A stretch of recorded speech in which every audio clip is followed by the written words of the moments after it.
Jadi ini saya ngelihat yang disebut evolusi ini, Ustaz. Kan manusia itu sebenarnya sama Tuhan tidak kok Nabi Adam dibikin nyuruh malaikat Israel untuk ambil tanah di Mojokerto gitu. Golek lempung gitu, terus digawe tapel itu artinya jasad manusia baru disebul sama Allah. Itu kan nggak terus dibawain Quran lah, enggak. Ya toh? Udah pokoknya diciptakan gitu aja, terus udah disuruh diciptakannya juga Anda dijebak sama informasi Allah dan Anda nggak mau mikir. Kan Allah mengatakan ini jailun fil ardi khalifah, aku menciptakan khalifah di bumi, tapi ternyata ditaruh di surga. Kan gitu kan. Terus baru dibilang wala taqrabu hadhihi syajarah, jangan deketin pohon itu. Buah itu adalah buah haram sekali. Tadi katanya di bumi. Kok saiki di surga? Itu tidak ada yang nanya loh sampai sekarang. Tadi kan ngomongnya di bumi sampean. Ini gimana perdanya ini kan gitu. Ternyata di surga. Terus nanti ada pohon yang dilarang dia mendekati dan seterusnya. Kemudian digoda oleh iblis, dan iblis itu Adam tidak akan tergoda oleh iblis di Ahsani Taqwim, tidak akan tergoda. Cuma dia belum pernah ada pementasan teater di surga. Maka iblis ini datang dengan kostum Jibril. Jadi iblis datang dengan pakaian malaikat, dengan wajah malaikat, karena dia lebih senior daripada malaikat Jibril. Maka Adam menganggap itu malaikat, maka dia taat kepada sarannya si iblis. Karena iblis ini malaikat sebelumnya, sebelum dimutasi menjadi iblis. Tapi kualitasnya tetap kualitas malaikat. Iblis itu sebutan, itu jabatan. Iblis itu bukan namanya, tapi jabatannya. Lu gitu, masuk karo bedane pangkat karo jabatan. Jenderal itu pangkatnya, pangap itu jabatannya. Iblis itu jabatan, bukan pangkat. Namanya bukan iblis. Namanya macam-macam, tergantung di mana dia. Kalau di sini budayawan, kalau di sini seniman, kalau di sini ustadz, di sini kiai, di sini dukun, di macam-macam, tergantung. Iblis kok ya. Jadi kalau di setiap langit, di setiap lapisan langit iblis diberi gelar masing-masing. Ada al-khosi, ada as-sajid, ada ar-roki, gitu. Ada kanzul jannah, ada macam-macam gelarnya sesuai dengan konteks pemahaman orang. Itu kalau ke daerah ya selamat datang Kiai Haji Iblis gitu. Gitu. Jadi teman-teman sekalian, loh, itu juga Anda tidak pernah bertanya. Makanya kita jangan buta lah. Ini yang dasar-dasar kita masih buta kok. Saya rileks ngomong seperti itu karena Allah memang membekali saya akal, common sense tadi itu, dan tidak masalah. Saya tidak khianat apa-apa sama Allah kok dengan itu kok. Ayo jebak sampean. Karena Allah itu memberi 3 macam informasi. Satu, yang disebut wahyu itu mas, atau firman.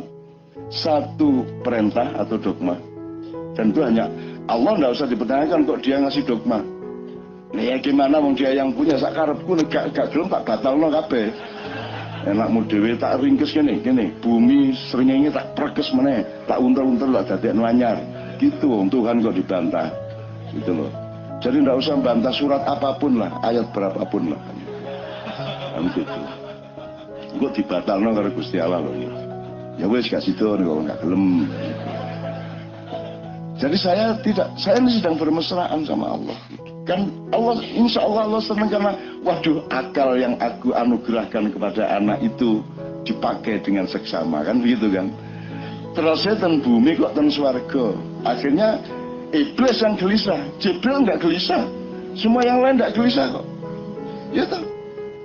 Katanya tadi SK-nya di bumi, ini jailun fil ardi khalifah.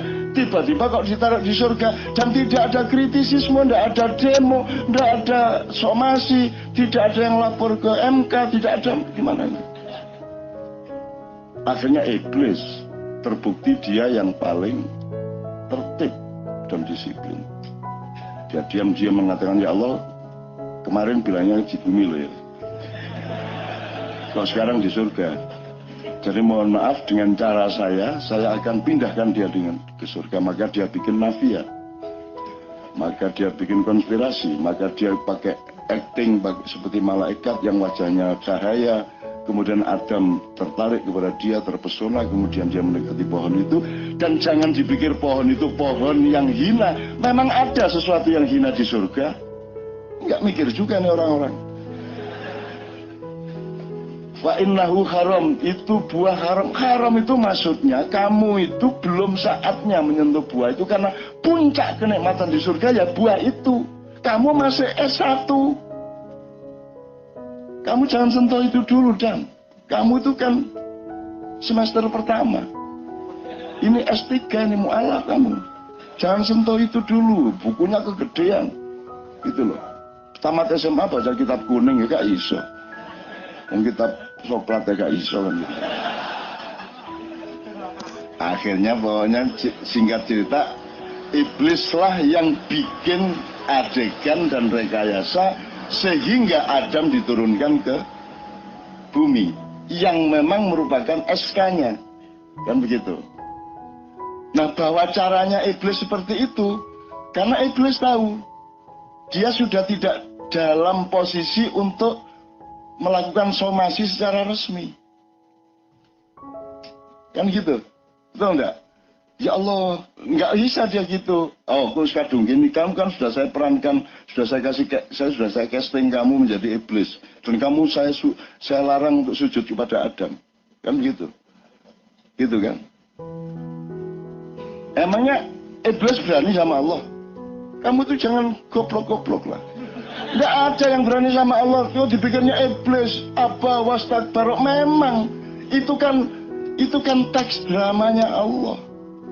Emang ada yang berani sama Allah? Emang iblis berani? Gila apa? Nggak berani. Nggak berani. Jadi kalau itu ada gambar di internet itu, apa ini mas jenis mas? Panco antara iblis lawan Yesus. Ini.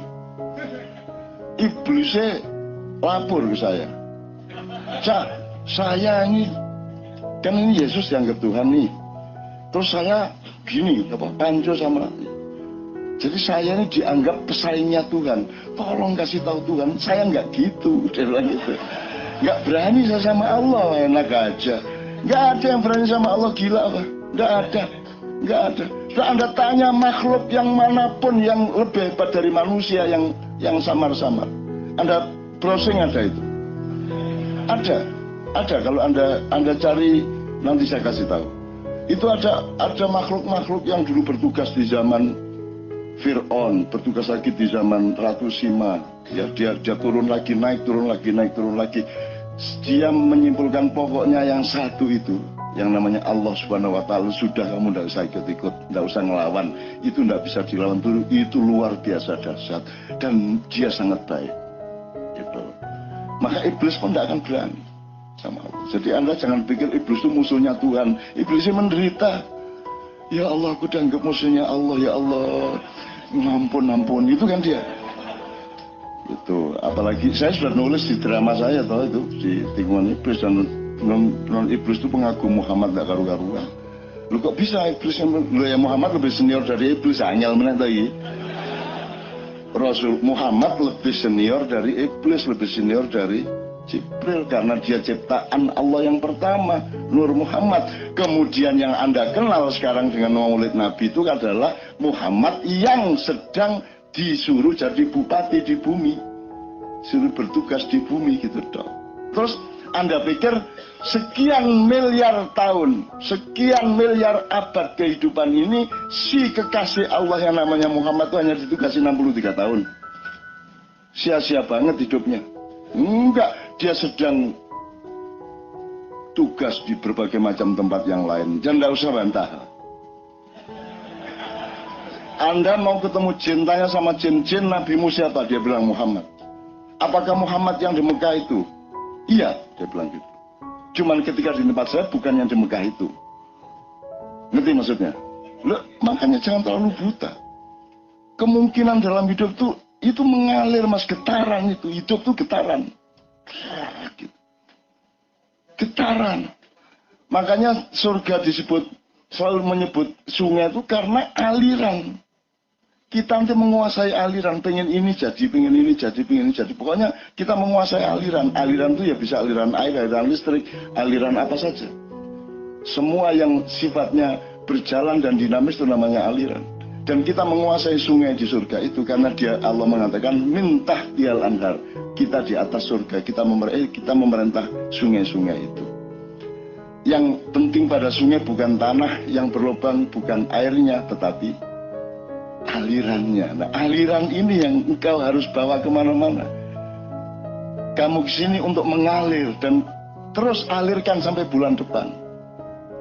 Jangan berhenti di tengah jalan. Terus hidupku mengalir. Makanya kan visa'anin tadi ya Ustaz. Di terakhir sebelum habis ya, saya terakhir. Jadi mengalir itu gini. Saya coba Anda ke Pulau Seribu. Ketika Anda naik perahu, tolong ambilkan ombak. Bisa nggak Anda? Yang bisa Anda ambil? Nah, Anda jangan terpukau sama air. Karena yang ada pada air itu yang terpenting adalah ombaknya, getarannya, gelombangnya. Kan begitu. Jadi jangan percaya sama warna dan lukisannya Dadang. Karena yang penting adalah apa yang mengalir dan bergetar padanya. Ya iya dah, ya Anda. Gitu. Kalau itunya cuman mediumnya. Bisa lagu keras ini.